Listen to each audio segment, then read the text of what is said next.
Welcome once again to Heart of a Shepherd. Our study continues with Exodus 19 and chapter 20 today. Now this will be the first of two video devotionals for today, and it will be taken from Exodus 19. I want to share the title with you, and it is A Display of God's Majesty on Mount Sinai. Well, let's begin with a review. Exodus 19 and verse 1. And this takes place 3 months out of Egypt. Now, much had happened since Moses shepherded Israel out of Egypt, leading a people who had suffered the oppression of slavery for 4 centuries. It was certainly daunting and exhausting. Only 3 months had passed according to chapter 19 and verse 1, but the tribes of Israel had already experienced the joys of victory and the despair of hardships that included thirst and hunger. However, above and beyond the physical stress of the journey, Moses faced the constant threat of murmuring and insurrection to the point that he feared the people were almost ready to stone him in chapter 17.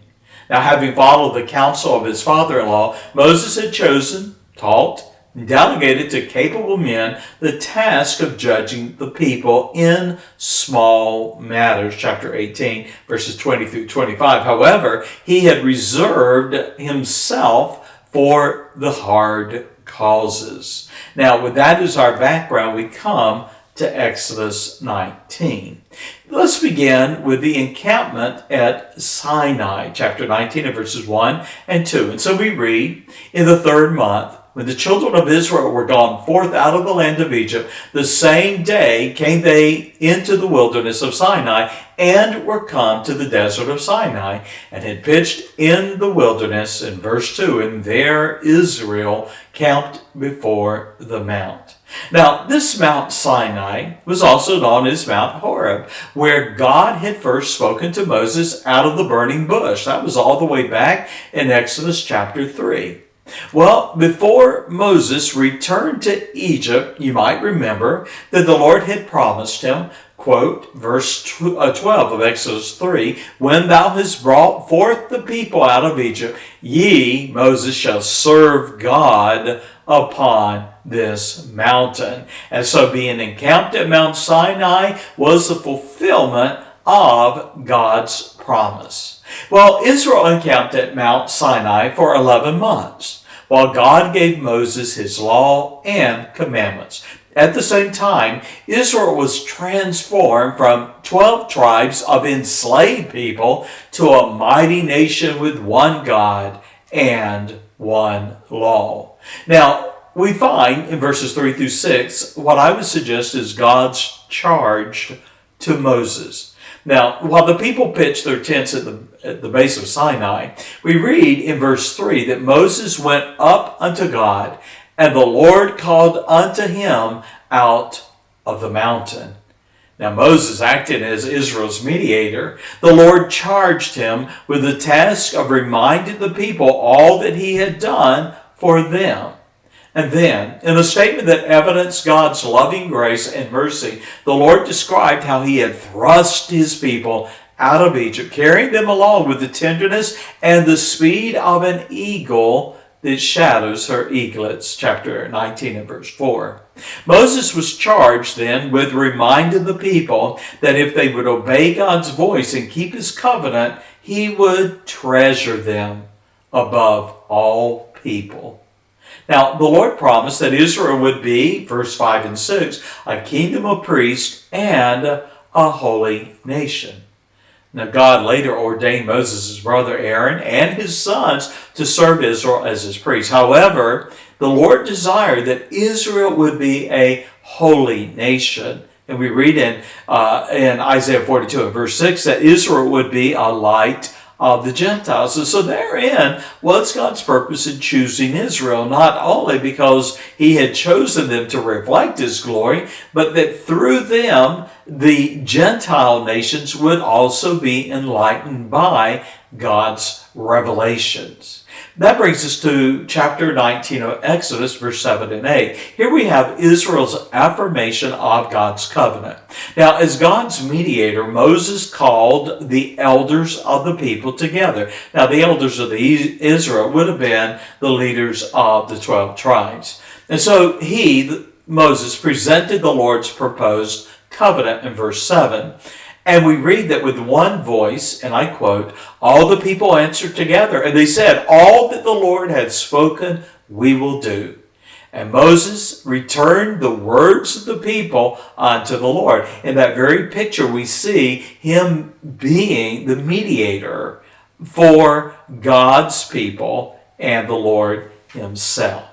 Now, verses 9 through 15, we have Israel's preparation to meet the Lord.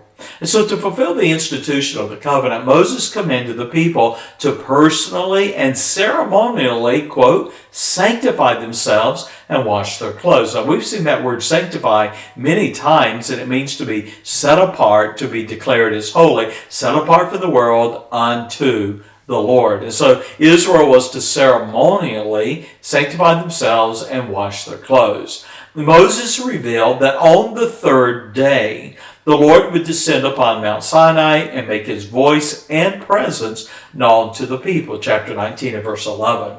Now Israel was commanded to set a boundary about the base of the mount and warned if any approached, they would be put to death. Now that brings us to the Lord's appearance. And so as he had promised, on the third day the presence of God was seen in the thunders and lightnings and a thick cloud upon the mount, and the voice of the trumpet exceeding loud, so that all the people that was in the camp trembled. Verse 16. Moses then led the nation to the base of Mount Sinai. Now we read in verse 18 how the whole mountain was engulfed in smoke as the Lord descended upon it in fire. And the smoke thereof ascended as the smoke of a furnace, and the whole mount quaked greatly. We read also the sound of a trumpet, a shofar no doubt, grew louder and louder. And verse 19, Moses spake, and notice in the hearing of the people, and God answered him by a voice. As God commanded, Moses warned the people not to approach Mount Sinai.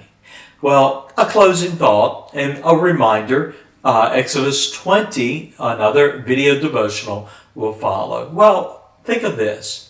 Imagine seeing Mount Sinai engulfed in fire and smoke and feeling the mountain's foundations move at the very sound of God's voice. What a dreadful, frightening display of God's power and presence. You see, to receive God's law and commandments, verse 10 of this chapter, the people were required to be sanctified, holy, and set apart unto Him. Now in verse 10, God required of His people what was true of Himself, and that is, ye shall be holy, for I am holy. Well, as I close, to look at 21st century churches, you would not know that what was essential for Israel is a requisite for all believers. Peter wrote in his epistle, as He, that is the Lord, which hath called you is holy, so be ye holy in all manner of conversation, because it is written, be ye holy, for I am holy. 1 Peter 1, 15 and 16. Well, today's second devotional will focus on God's law and commandments and the nature of His covenant with Israel as we continue in our study to Exodus chapter 20. So I do invite you to go to the next video and let's consider the 10 Commandments. God bless and bye-bye.